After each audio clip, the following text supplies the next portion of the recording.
2027 Atiku's exit won't affect our fortunes. PDP, Makinde, Bode George. In the trust, it reads Makinde, Keyamo, others react as Atiku quits PDP again. If there's anything I'd love to lay my hands on is Atiku's laptop. I think the AI in his own laptop can easily write a resignation letter from a party.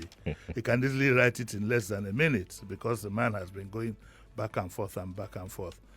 And ultimately, it's been mainly personal. He wants that presidential ticket, which is valid. It's a valid ambition to have. But I still maintain that come 2027, Nigeria needs to tread a different path. I'm not talking about his competence. I'm not talking about his experience. It's valid for him to have that ambition. I wish him all the best. But for God's sake, I wish this country would take another path entirely. We've just about had enough of this. But he's left. He's given reasons why he resigned. I don't think there's any need to go into those reasons. It's quite clear. He's looking for a presidential ticket. The PDP says that his exit means nothing. Well, whatever is left of the PDP is saying that. He says that it won't affect PDP's fortunes. Governor Makinde, who my good friend Tokunbo Pierre said is going to run for presidency. And Uncle Bode George says that the ex-VP has confirmed his selfishness. It will be easier now to have Uncle Bode George in the studio because you don't need to ask about Atiku again. You'll be able to. At the end of the day, Atiku has crossed one too many times in my own mind. He's gone back, which is legitimate because his eyes are focused on the ticket. That could be an attribute in some areas that is so determined. After all, Awolowo all his life was determined to be president because he had something to offer. I think President Atiku might have something to offer, but I would, for God's sake, plead that we just take a fresh approach in the coming elections. I think we've just about had enough of the same set of people. And so that's essentially what is in the story. In the Daily Trust, it talks about Makinde, Kayamo, and others reacting. I won't bore you with what could have been said. I'm sure you have an idea. They'll be gassing and huffing and puffing.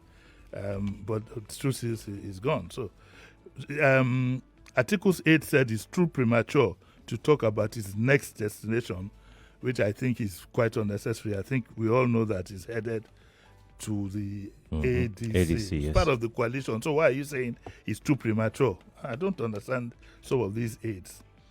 Osadolo says that no politician can defeat Tinubu without PDP backing. I think he's living in the clouds. And the PDP use very foul language and say it's good riddance to bad rubbish. I don't support such language in politics. It's my mother never told me to use such language in public. So that's exactly what you have here. If you want the full story, you should go to the Vanguard, and it's on page 5. It's about 2 pages, and we get different reactions there. Victor Jimmy says, my issue is the young leaders we crave might have a godfather pulling the strings as well. To get a credible leader that is young to lead Nigeria without any godfather looks like a miracle. You said that, this old generation of politicians should go. Well, yes. He's expressed concern. Even if they leave the stage, they may still be godfather Let behind. them leave first. Let's take, there's a proverb that says that when there's a rumble in the forest and all the trees fall on each other, you take the one at the top first. Let's get that out of the way. Then we'll now see how we'll face the issue of godfathers. We can't sit back and say because we have a fear that, they could have godfathers and then do nothing. To me, it is quite apparent. You've been at this thing with the same set of people, the same age group, the same rotation amongst friends.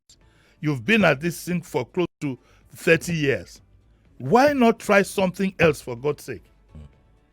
You've been in a country where you have a driver, he wants to go to Benin City.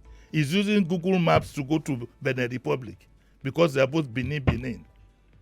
We are not headed anywhere. How could Nigeria, for example, I'm sorry I'm going this personal on it. How do you have a president who is almost 80 again in 2027? Where are you going? You're not going anywhere. You are not going anywhere. Trust me. It will be another 4 years, same of same. So it's up to Nigerians. That is my own opinion. I'd rather we have a fresh start. There's so many young people that we have. There's so many of them, even within the parties, who the parties should go after. It is because the parties don't put Nigeria first. First of all, most of the politicians don't have any ideology. It's all about themselves. If they put the country first, if you wanted to pick a candidate in the APC, for example, there are so many young people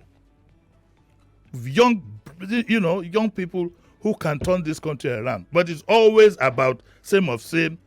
By the time you spread to National Assembly, I saw one I think former senator saying something to the effect that every senator has a community, what do they call the constitution? No, not what Police Committee, Relations Committee. No. These contracts that they get, that these senators constituency allowance. No, the projects. Constituency contracts. projects. Yes, constituency projects. Thank you. To the tune of almost 1 billion. How can we continue like that?